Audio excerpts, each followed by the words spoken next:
Good morning. I want to start the meeting by discussing the departure of Jerry Bailey. While I wanted to bring in new leadership at FDLE as we transition into a second term in office, it's clear in hindsight that I could have handled it better. The buck stops here, and that means I take responsibility.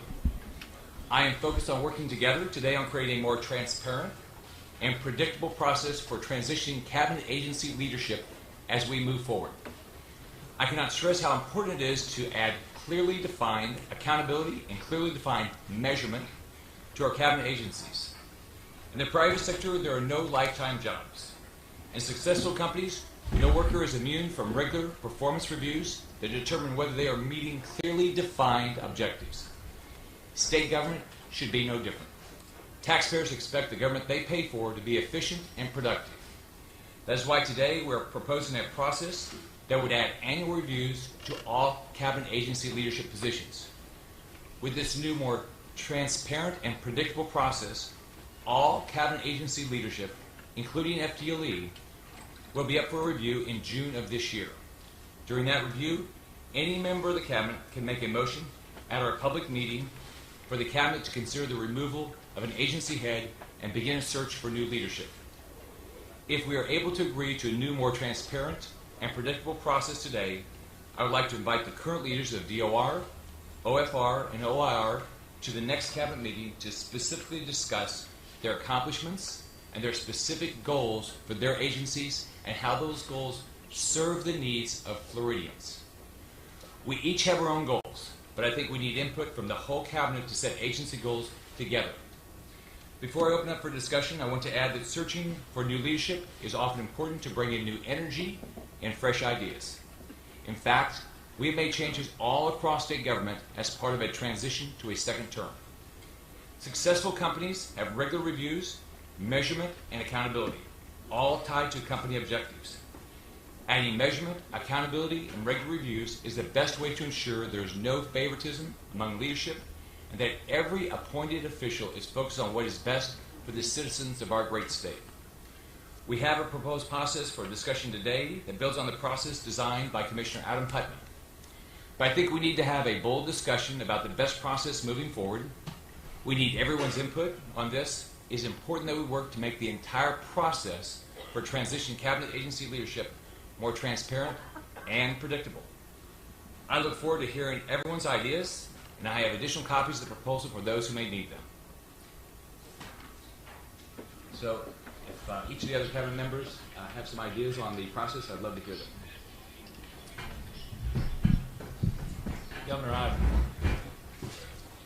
appreciate the you setting the table with the desire for creating a procedure that we could embody as cabinet procedures. I think that where we have had that process break down, this will give us a more permanent guideline to follow, not only in terms of replacing or filling vacancies, but also I think embedded in some of these reform proposals that I had released 2 weeks ago are proposals for us to all consider and weigh in on that may improve the management and oversight of those cabinet agencies. So it's not simply a matter of personnel decisions, but also oversight, accountability, and management decisions, which I think are important.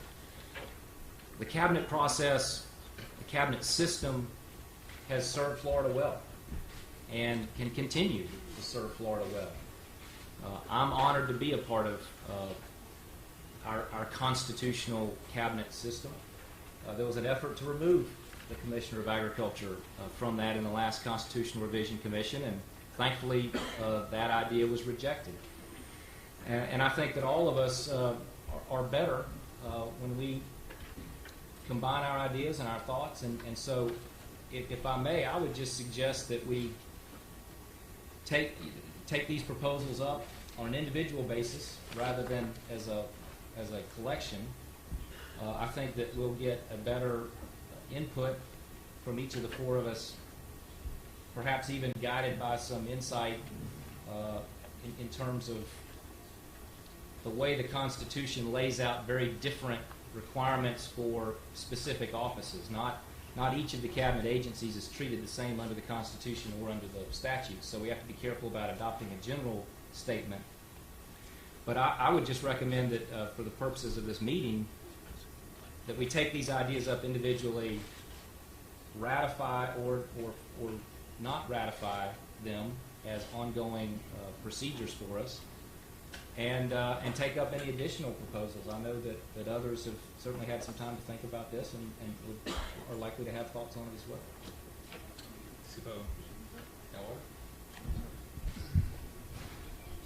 Governor, I think that, well, one, I think it is going to be valuable for us to walk through these, and I have brought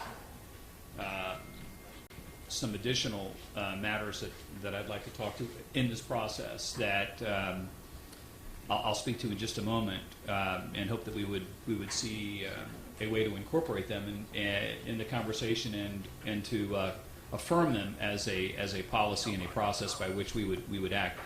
I think I appreciate your opening comments. That I think what you shared in them is a genuine reflection of how you might be looking back on the last 35, 45 days, and specifically on how the matter regarding Mr. Bailey took place. Because I think, as you spoke to it, anything less than a very transparent process, a process that is clearly defined, that's going to attract the kind of individuals that we want to come to Florida or in Florida to step into these important roles for us.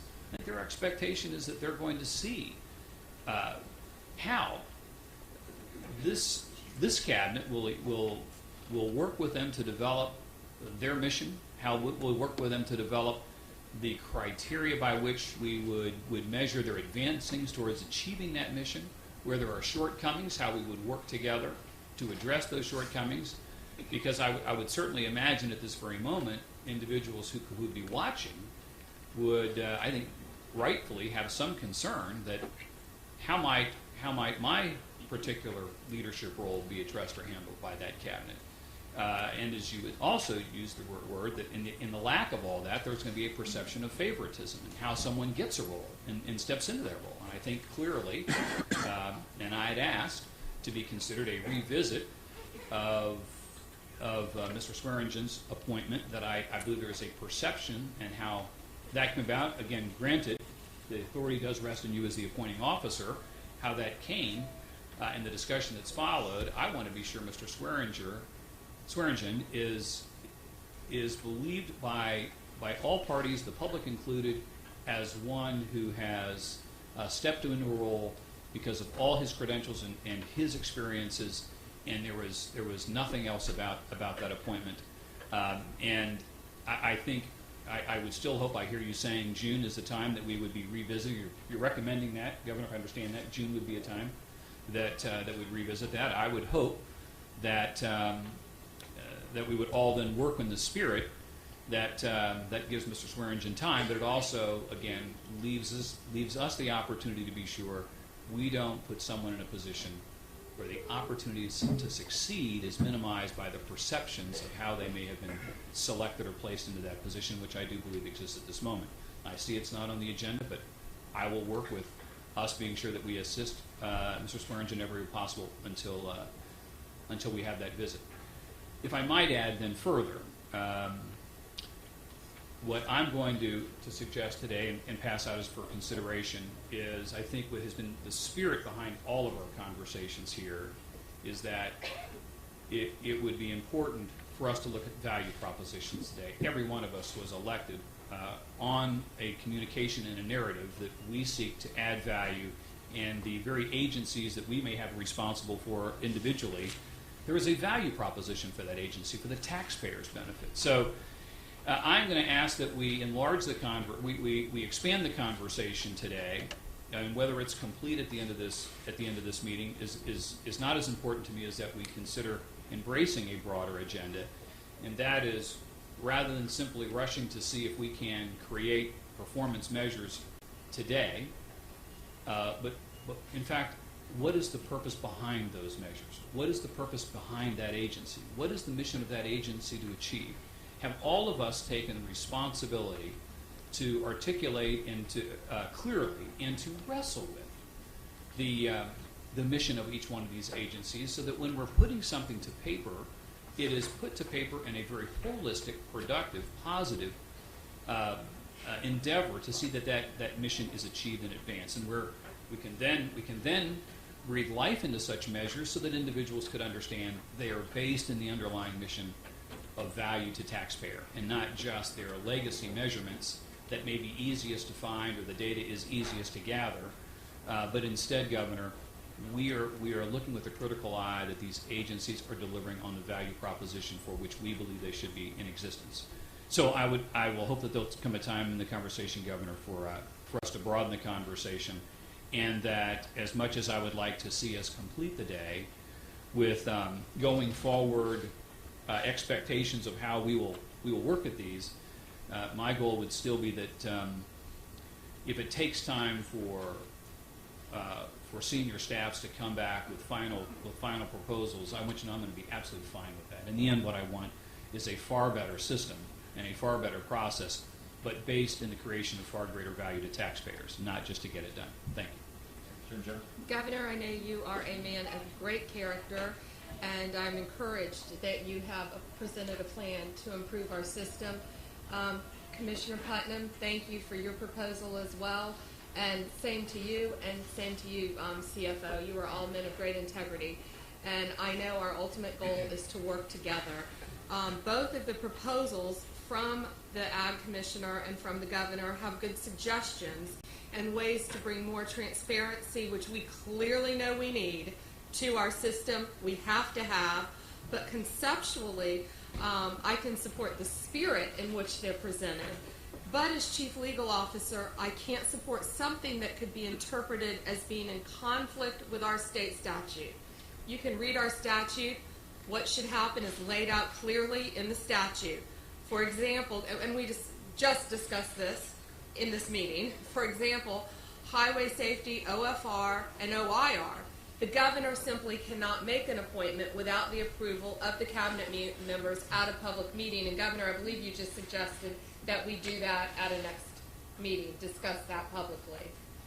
So that I'm fine with that.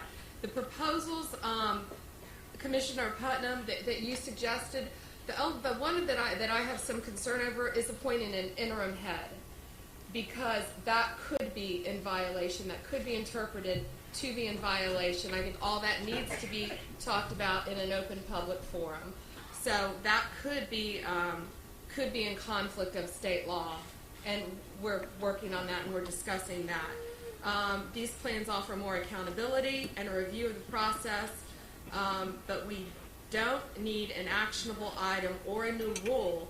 We can begin this process at any time because it's clearly laid out in the statute. Again, I'm encouraged by both proposals. CFO, you've asked to revisit Rick Swearingen, and I'd like to bring that up. That's, we all voted unanimously, if I recall, to appoint Rick Swearingen. That's completely separate from what we're talking about here today. And I will tell you, I had a conversation with Jerry Bailey, and what Jerry Bailey, after 38 years in law enforcement, cares about to this day is that his agency, and it has been his agency for a very long time, be protected and is in the hands of the best person possible for that job. And Jerry Bailey believes the best person for that job, as we all voted, is Rick Swearingen. He believes that he can, and I want you to know, I coincidentally was a prosecutor and prosecuted a case called the boot camp case in the Panhandle, when a man named Guy Tunnell was the head of FDLE. He was fired by Governor Bush, and that agency lost credibility and integrity because of that. Jerry Bailey was appointed by Governor Bush to come in and restore integrity to that office, and he did it. There was a time when I didn't trust the department, and now I have full faith in FDLE because of what Jerry Bailey, what that man did. And what I've said before, he's a very private person, but he asked me to tell you today that he does believe that Rick Swearingen is the best man for his replacement. I know they're speaking to each other. He cares about a clear transition. So that's a separate issue. And right now, there's nothing, it's not on our agenda as an action item to vote on anything. But I think we must make great improvements. And if we all just read the statute, I think that's going to be clear. And Governor, thank you for what you said about OIR, OFR, and highway safety, and we'll be discussing that at the next meeting. So let me respond to what CFO Atwater said. I think the logical process for each agency is to, one, listen to the agency leadership, what they think their goals are. Everybody bring to the cabinet meeting when they present our own ideas, and then with the goal that when we finish, we say what are the objectives that we all want out of that leadership. And then at that point, it's the way we did in business is once you decide that, then you can decide on the leadership. You say, is this the right person? Is this the right energy? Or is this person going to have the right ideas? And so what I would like to do is at the next meeting start with those three agencies, but the expectation would be that we would do this with every agency, where it's clear. I mean, there's no ifs, ands, or buts about it. Everybody knows exactly what the goals are. Everybody knows exactly whether they're meeting the goals or not. Then it's easy for us to make a decision on the leadership, is what I would think about. So my goal would be, I think what you said is absolutely true. We're not coming today to do that, but we should be doing that with every agency. We can start with those three agencies at the next meeting. Governor, I want to be sure I'm making my point clear. I understand how we operate with our agenda, so I'm not asking for us to address a matter. General, you pointed that out clearly, and I was pointing that out clearly. It was one that I asked for us to revisit, and again, I may be the only one who had a desire that we revisit the item. In stating that we look at the item at a future date, made clear that I have tremendous confidence in the commissioner that we have selected and that I have voted upon. My concern, just under what the governor opened under, is all I'm asking us to look forward to down the road. When we put someone in a position in a process that would appear to lack transparency, we have done them a disservice to be able to step in and go, because the perception is that we were aware of things, or there was a process by which the individual was selected that did not focus solely on their capabilities and solely on their capacity to achieve excellence, and that's what has worried me. So I'm ready to move on. We will have that opportunity when it comes, and I think when we have a chance to review that agency, there'll be an opportunity for that individual. But that is my concern, and it is my concern at this moment that individual have the opportunity to have the full trust and confidence not only of us who may know him, but of the public has the trust in the process, and I don't believe we gave that to them. So, Governor, I'm just going to pass. I'm going to pass this out, but I think you've laid it out, and I want to, what I want to agree with is that if we would establish a sequential process by which each agency will begin to come before us, so that all agencies will know that, we will know that, the public will know that, staffs will know that, so that they can be prepared, we can be prepared for that discussion. Until we have, and I think I'm hearing you say that today, which I appreciate, not only a clear process in place by which we will determine what the criteria of evaluation are, how we would measure it, but that we also have a conversation about the value proposition of the agency itself and what we need in that agency. That my hope would be we are going to be willing to defer any conversation about the talent in these roles until we can give all the players and future incumbents a chance to see how we value the agency, what we expect from the agency, and what we expect from the person in charge. Yeah, I think you're right. I think the way I would do it in business is you'd say, what am I trying to accomplish? You'd set clearly defined goals, what you're trying to accomplish. Then you look at the talent. Do you have the right talent? So I don't disagree. So Governor, based on these comments,